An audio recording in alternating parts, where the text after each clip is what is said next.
Hey, I'm NichBoy, and today I'm playing Civilization 6 by Firaxis Games. I love the Civ series. I actually haven't played Civ 5 for a couple of years now. I kind of fell off, so very excited to jump back into Civ 6. I've played through one campaign already, and I thought I would start a new one and just play around with some different things this time. So let's jump in and play God.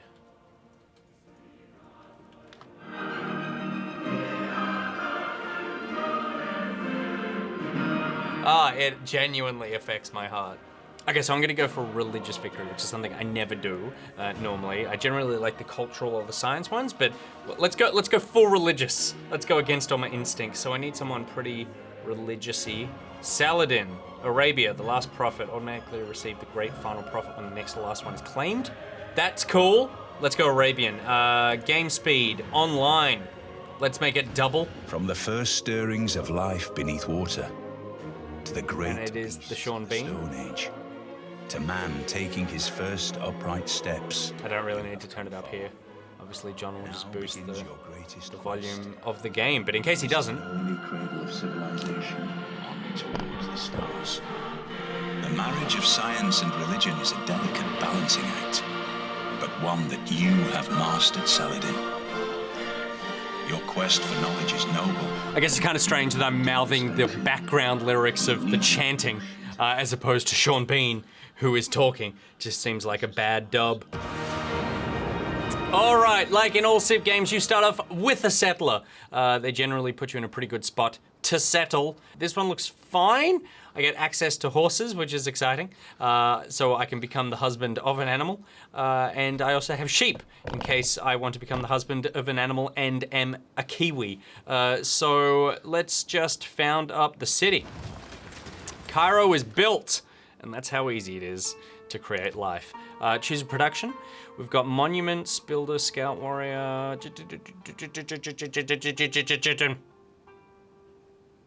Let's go scout. Let's explore this place. Warrior, you just head off in that direction towards the whales. Okay, so we've got the tech tree here as well. We'll choose a research. I'm going faith. I can just filter everything that are faith-based things. So I should just start with astrology, I guess. I get a shrine. I get a holy site. That feels like a good idea. Let's go astrology. Next turn. Reconnaissance units like scouts are unique in that... Yeah, so scouts are unique. We know that. So Scouty, let's send you off in this general direction. And we're now gonna want something else. So perhaps, this is our little city. Perhaps we should build a monument. We build it in our city center. That seems like a good idea. My warriors can head off towards the copper. That looks like little copper bangles. They had no interest in whales. Our city continues to prosper. Excellent work. And Scouty, you head over here. We have discovered a city-state. Okay, so city-states, again, exist in Civ 6, so these are the sort of civilizations that are small, they're just a city, they're not like a whole Civ, but they give you perks, you can trade with them, you can sometimes borrow units to fight and that sort of thing. And this one wants me to trigger an inspiration for state workforce. So the inspirations are really cool. So basically the inspirations are, if I look at the tech tree here, it's these little things. So right now I'm researching astrology, but I could boost it to half done if I find a natural wonder. And all of these have a boost that you can find, and so they lay them all out. So let's look at horseback riding. If I wanted to get a head start on horseback riding, even though I'm not up to it yet, I can't research it yet. But if I build a pasture at some point in the game, then it will give me half of the research. It gives you a really big boost. So construction, if you build a water mill, you research half of it straight away, which is really, really cool. So it sort of incentivizes you to build different things at different times, and to sort of break you out of that rut that sometimes you get in Civ, where you just do the same thing in the same order all the time. It depends on what you're doing. You can find these little boosts to speed you along, which is cool. But right now, that is not helpful to us at all, because we have none of those open to us right now. You go pick up your bangles, and in the meantime, we've discovered a natural wonder. We have triggered everything. From massive obelisks riddled with jagged spears. So I believe there was a natural wonder boost available, and there it is, the Eureka Moment. Our knowledge of astrology has advanced considerably. So the thing we were researching, instead of taking us 8 turns, it's now gonna take us 1 turn to finish. So if this were some sort of multiplayer scenario or just, you know, against the AI, we've now got a huge boost because we can start a new science very, very quickly. Oh, hello.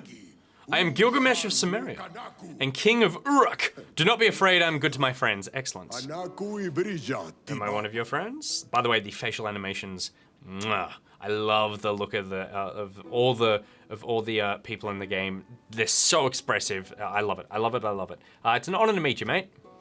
We would love to sample your hospitality. The glory of summer is yours to see. Summa is yours to see if you wish, an ancient tradition of art and sciences. Ziggurat's too great to behold. I don't even know what a ziggurat is, so I couldn't recognize if it was too great or not. And because I met that Civ, my knowledge of writing has advanced considerably. Brilliant. Here are my barbarians. Barbarians. And brilliant.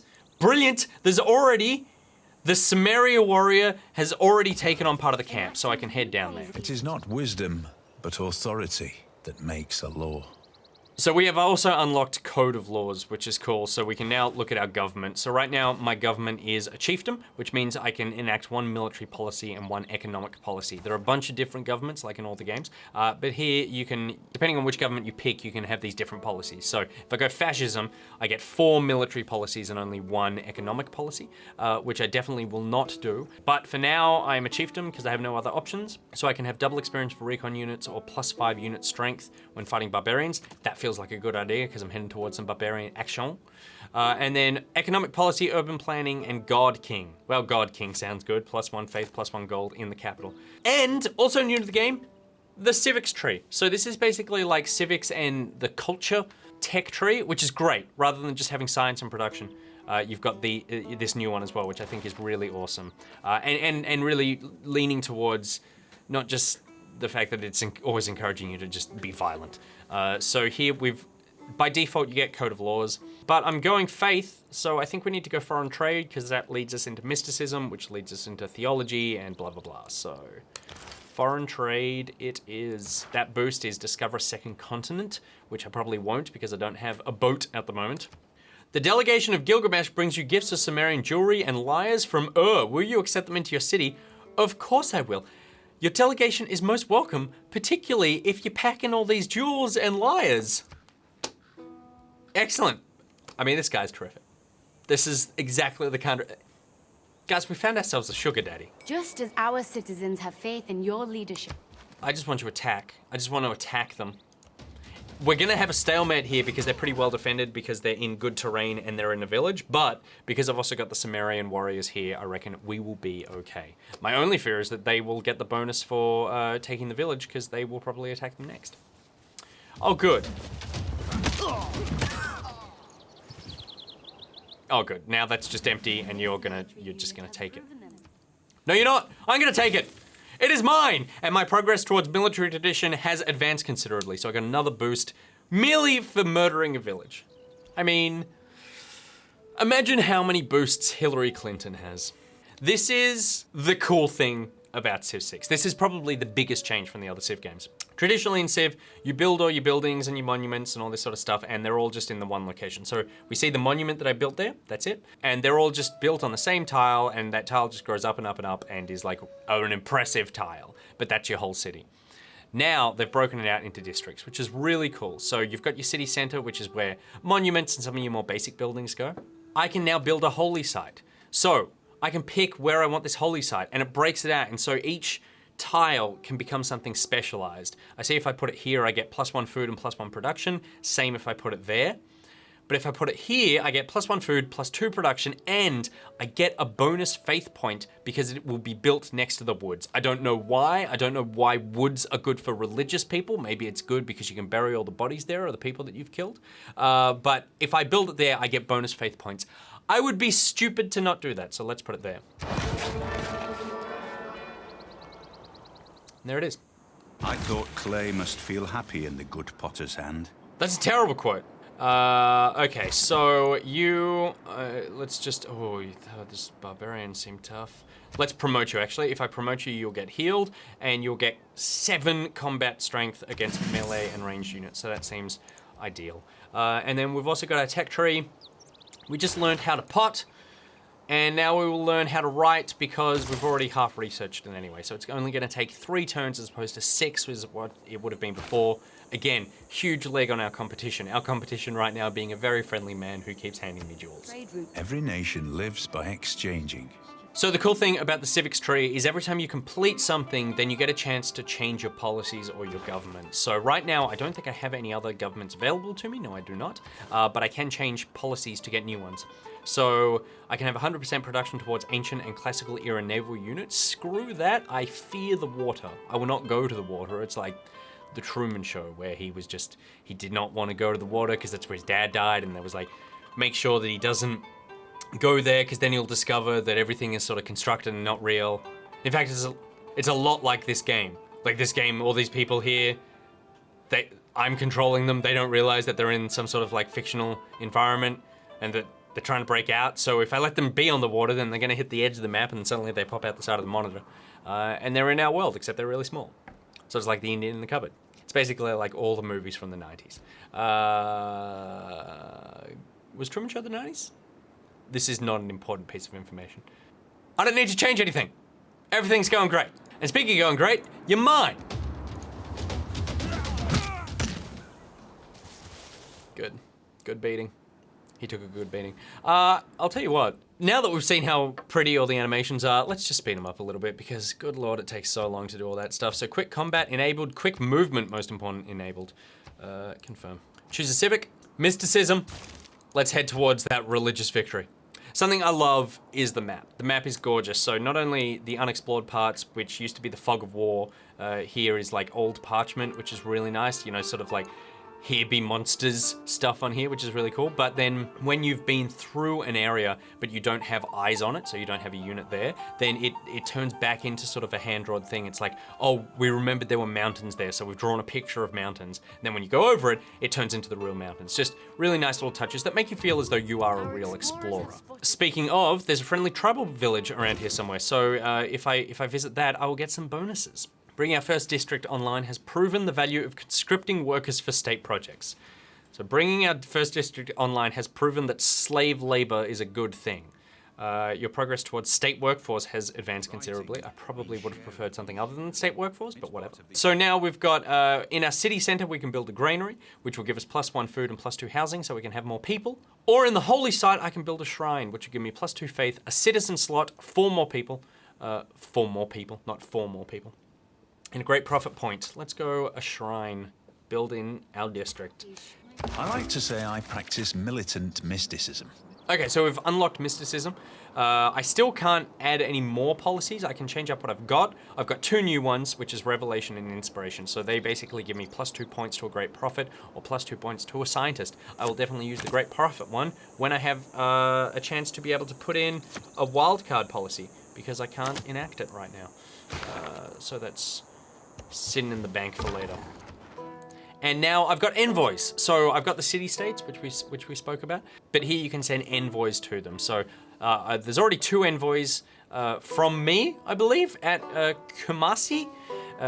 When you send 1, you get +2 culture in your capital. When you send 3 envoys, you get +2 culture in every theater square district. And when you send 6, you get an additional +2 culture in every theater square. Then when you spend more than 3 envoys and more than any other civ has sent there, then you get the unique bonus, which is my trade routes to any city-state provide +2 culture and +1 gold, and I get a bunch of other cool stuff. So far, everything is relatively peaceful. There's, I mean, there's absolutely going to be a barbarian or something up here, for sure. But so far, things have been pretty good. I reckon I will build a warrior just in case, though, just to head off any potential trouble. There's a scout here. A barbarian scout, so maybe something is lurking down in this area. The number of faithful has grown, and it is time for us to define our beliefs. Let us choose a pantheon to worship. Okay, so most important for me right now is I need to choose a pantheon. So this is the beginning of me choosing a religion. At first, I just choose like a belief and then that turns into a religion later on. So this screen is terrible. It's just so much information. But let's just have a look. I get holy site districts get +1 faith from adjacent rainforest tiles. Plus 50 faith for each barbarian outpost cleared. Maybe I will do that. I mean, I'm bound to... I already killed the one barbarian thing, so maybe I'll find another one. Now, normally here, because I'm doing the faith thing, I would head down. I would probably build an oracle, so I would build that wonder because that will give me, I need 25% less faith to get great people. I get district points, I get +1 faith and +1 culture. So that is normally what I would do here. But for the sake of this, let's build a campus because that can be our 3rd district. So that can be, we build basically the science and education district. I get no bonuses from anything. So I may as well just put it on the thing that gives me the most, which is 2 production, 1 food. And I've got my warrior, so we'll move you up there. Oh my goodness, is that it? We've just hit the water. It's just the water. I thought there might have been a little land bridge or something, but I think it's just more water everywhere. So this is a relatively good spot, except for the fact that if we get invaded by boats, I'm screwed. Hello, friend! Let it be known between us I will repay treachery with blood. Oh god. Oh no, she seems fine. If you're a true friend, we'll have peace. I am a friend. Would you like to visit our nearby city and sample our hospitality? Very good. Is that a yes? Oh, what do you want? Open borders? Oh, how about open borders and 60 gold? No? Okay. How about open borders and your city? No. How about open borders and 1 horse? How about open borders? Can you count that as a victory? I am fond of pigs. Good quote, Sean Bean. I am fond of pigs. Full stop. What am I most likely to do? Found a city on the coast. I don't want to sail though. I've established my fear of water. Currency. Let's earn some dosh. I'm part of an organized religion. I need money. Ah, interesting. Speaking of money, how about open borders and 66 gold? Open borders and 8 gold per turn. Open borders. The master negotiator strikes again. Something that's very cool here. You can look at the other leaders and you can figure out what they want. So if I declare a surprise war, I will get screwed later on. But you can see our relationship is neutral. But they have agendas. So his agenda is he's an ally of Enkidu, likes civilizations who are willing to form a long-term alliance, dislikes anyone denouncing or attacking his friends and allies. So he's going to like if I become friends with him and stay friends with him for ages, and probably form alliances with other civs as well. But he also has a hidden agenda, which I don't know yet. So I need to reach a certain access level to see the other thing that is driving him, which is cool. Oh, there is a land bridge right up into the octopi. And my bronze working has advanced considerably because I've been killing barbarians left, right, and center. That is another city-state. Welcome. You are half an octopus. Okay, where do I want to settle you? I could settle you there and there would just be bottles of milk, which they call cattle. Oh God, it's a bit squishy. Because we got a city here, and a city here. Maybe if we head up in this direction and around the corner. I'm just meeting people left, right, and center. It's Cleopatra. It is an honor to meet you too. You very, very confident woman. We have a city nearby. Would you like to visit? I'd like to introduce you to our board game, Senet. I would love to play some board games. That would be terrific. And here, we will build a library in our education district. I've sent you a trade delegation bearing a decorated Gortos as a gift for you. You have a bow, yes? You're most welcome. This is great. This is exactly, my diplomatic delegation brings you a small gift of Propius. I'm just the best. Everyone wants to give me stuff. I've got a sugar daddy and 2 sugar mamas. I'm a sugar baby. Bring it on. Bring on all the gifts. All the gifts for NichBoy. You head over here. You head up here. You go next turn. I get a builder unit because I conquered a little tribal village. So that's exciting. So I can do something. Right now, I'm loving the fact that I'm very far away from all barbarians, which is terrific. So maybe I can just double down in this time and I'll probably go Oracle to build my faith. I don't want to get rid of the sheep. Let's just put it on this. Unit needs orders. Builder, you can build a farm. So with the builders in the game, as opposed to the last ones where they just stayed alive forever and just continued to improve things, here you can improve 3 things, and then they disappear.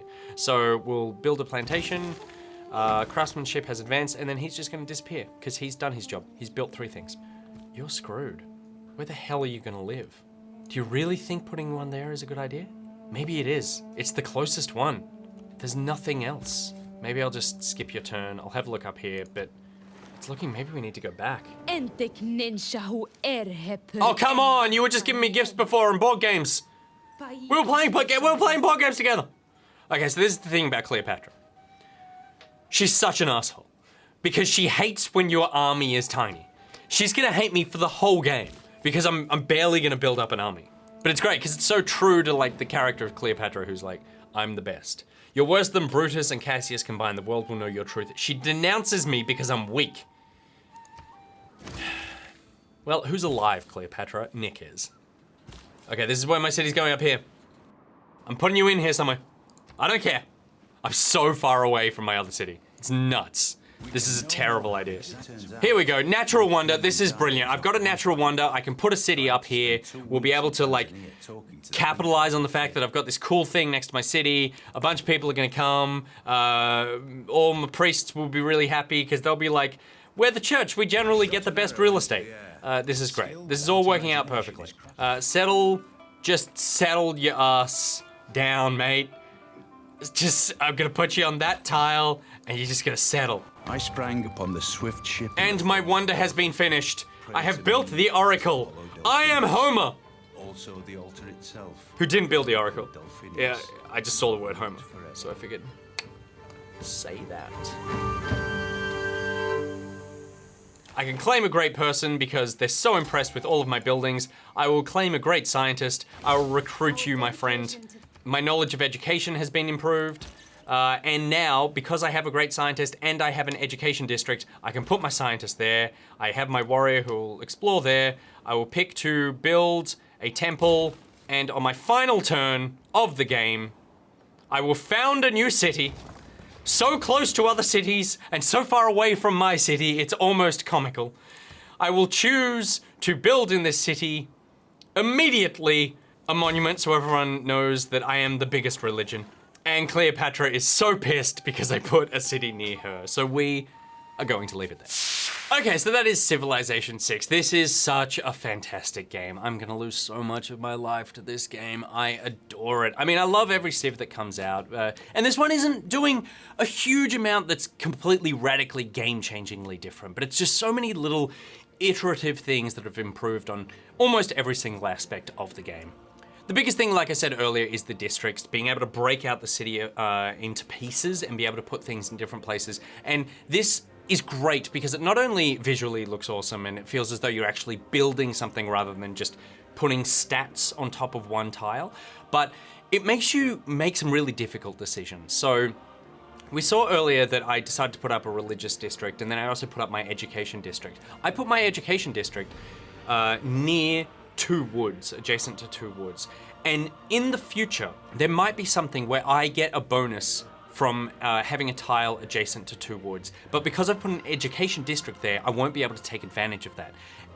When you put it on something that has like a farm, you need to destroy the farm to build a district there. But you might find later on that you needed that farm because you needed to be able to support population growth and stuff. So it's making you make these decisions about, if I put something here now, what is going to happen in 80, 150 turns time, which often happens in Civ, except this is just another layer. It's not just, should I have built something or not? It's where do I put it is actually going to have a really big influence. One of the main things is that you can develop national parks later on in the game, which is really cool. But to do that, you need 4 tiles of natural beauty that have been untouched. And if you built something on one of those tiles, you just cannot make a national park. And if you can't make a national park, you can't attract a bunch of tourists to your place to go for a tourism cultural victory. So it's all those decisions just are really, really cool. I think the game looks great. It's super stable at the moment. I've only had one weird crash in the sort of 10-hour gameplay session I had over the weekend.